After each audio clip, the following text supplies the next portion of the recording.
Alright guys, today we're going to be talking about mindful moments and specifically ways to improve your mental health. So I'm hoping I'm going to have a lot of tips for you and myself. I feel like today I could use this. Alright, let's get started.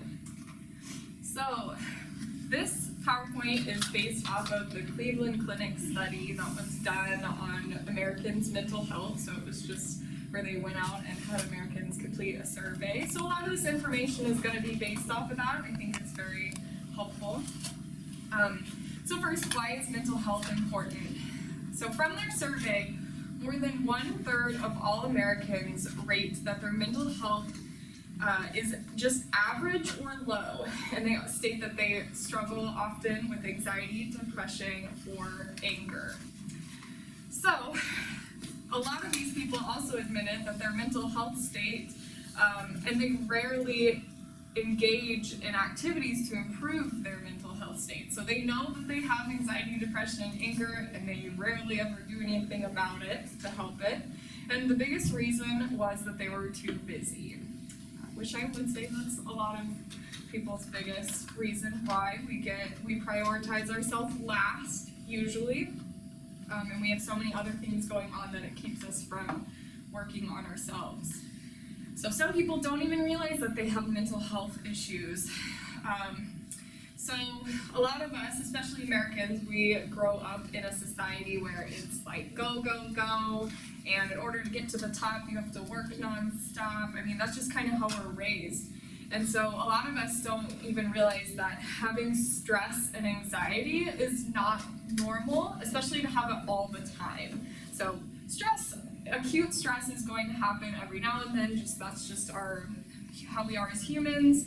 However, if that's something that you feel on a consistent basis, that you shouldn't be feeling that way.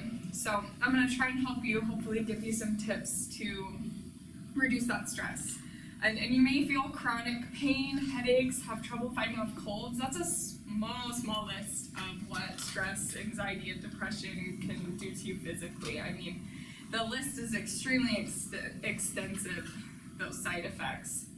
So oftentimes too, people will be going to their physician for a long time trying to figure out what's wrong with them, and sometimes it just comes back to being stressed, and it really is hard on our bodies, so that's not something that we should just take lightly. And these physical symptoms, like I said, are related to anxiety, depression, and trauma. From the Cleveland Clinic study, the biggest one is mothers seem to struggle the most, and caretakers. So I'm just going to lump those two together. 1 in 3 mothers say they never or rarely spend time improving their mental and emotional health. I know we have a lot of mothers that work here, so I thought I'd include this. And then while it's certainly important to take care of your kids or whoever you are the caretaker for, it's definitely more, you need to prioritize your own mental health, or else you cannot really help that person that you're taking care of. The best analogy, and you guys have probably heard this one before, is the airplane one where you need to put your oxygen mask on before you can help someone else. And that really is true, because if your own mental health is lacking, or you're causing yourself pain, your care for others is not going to be the quality of what you could give if you're taking care of yourself. So if you're passed out on a plane, you're not going to help your child, and then chances are your child is also going to have trouble as well. Where if you are taking care of yourself, you're really going to be able to take care of that person that you're the caregiver for. So if you are feeling depressed, anxious, or worried about things and you're not managing your stress, you oftentimes are going to also feel exhausted and drained. These are very common side effects to stress, anxiety, depression. And what does that keep us from doing? It's going to cause us to not be able to sustain positive relationships, and it's going to cause our daily responsibilities and quality of those responsibilities to go down. We're not going to be doing the best work that we could do. We're not going to be putting effort into relationships that we want to put effort into. So our mental health does take a huge impact in our physical realms of our lives, so that's why it is so important. So what are ways to improve your mental health? My first thing that I would give you guys as a tip is to take small mental health breaks throughout your day. And that is going to be primarily at work. However, even just in your day-to-day life, you sometimes need to make sure you're carving out small mental health breaks as well, because we get busy if you have kids and just a bunch of stuff going on. You need to make sure you're taking those breaks. So through this study, they've put together that 5 to 10 minute breaks can help to relieve your stress instead of letting tension build throughout your day and then taking one long break. Sometimes it's best to just take little small ones throughout the day. So maybe instead of taking like a longer lunch break, you can shorten it. I mean, you have to eat your lunch a little bit quicker, but you can just do 5 to 10 minute breaks. I think the workday walks is a good one for that. So you can just take a quick walk outside. It helps you with your physical health, plus also you get vitamin D if you're outside. It helps you with your mental health and just clear everything out of your mind that you maybe are working on during your work day. But if you don't have time for that, I mean, you can do something as simple as quick meditation, breathing exercises, practicing guided imagery exercises. So that could just be sitting at your desk and not looking at your computer for a second and focusing on your breathing, as well as maybe thinking some positive thoughts for a little bit, just like going over your day and thinking of what has been positive so far, or just completely trying to clear your mind and practice mindfulness for a little bit and just not, really think about anything. That's a pretty good one. Or if you are someone that sits at your desk a lot, standing once every hour can help improve your circulation, but it also can just give you that little bit of a break that you maybe need. Just 2 minutes, a few minutes if you need to. Just stand up, go walk around, use the bathroom, whatever, and then come back to your work. Or if you are someone that's on your feet, it can be the opposite. You can just take your little break and sit down for a little bit. I think those are good ones. And then participating in restorative activities is the next tip that I have for you guys.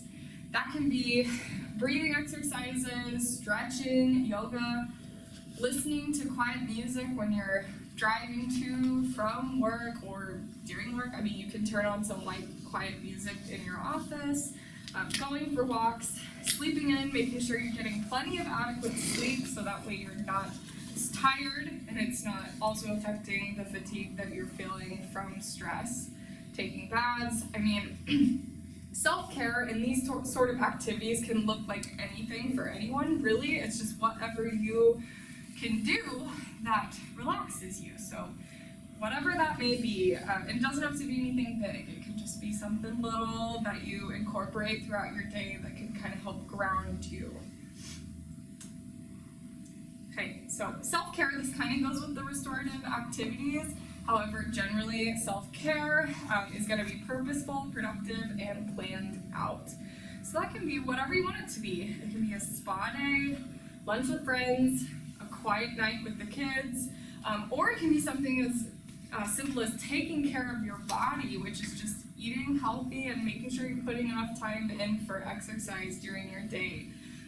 Those physical aspects can, when you're bringing in fuel into your body or food into your body that's not great for you, it's going to lower your energy levels. When you lower those down, it's going to also cause your mental health to feel like you're tired. It's just going to add to those side effects.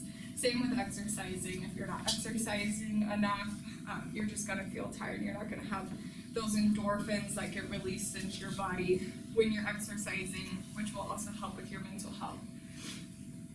But self-care can be anything. It can be doing some yoga, it can be doing a skincare routine before you go to bed. Like I said, just kind of finding that time that's for you that helps you relax. And then the last tip that I have is communication. That's the biggest key to a strong relationship.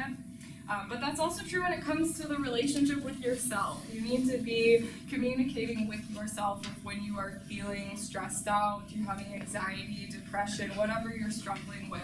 And I think the biggest thing is to not keep that inside. Sometimes when we keep everything inside and act like everything's okay, then it will just come out, or it will eventually just keep building and building until it's something that is a lot harder to come out of than it would be if you were to just maybe talk to someone about it. So if you have a partner, friend, anyone, family, whoever you can trust to share your struggles with, if you can just tell them, hey, I really need to talk to someone for a little bit.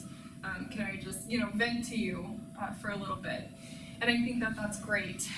But if you are feeling like someone that you don't really have anybody that you want, maybe they have their own stressors and you feel like you don't want to put stress on them, or you just don't have the relationship and the trust to tell them how you're feeling, I definitely think therapy is a good option for people. I think therapy hasn't always had the best stigma to it. I think therapy in the past was sometimes considered you had to have something very wrong with your mental health in order to go to therapy, but I actually think everyone could benefit from therapy in some aspects.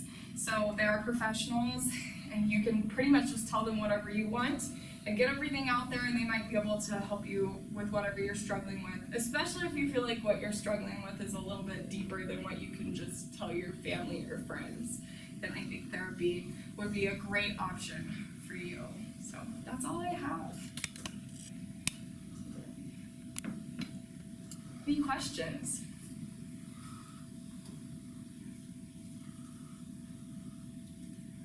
Okay.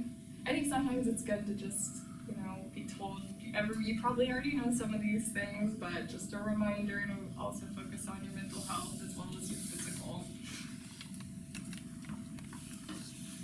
Thank you. Okay. Thank you. Mm-hmm.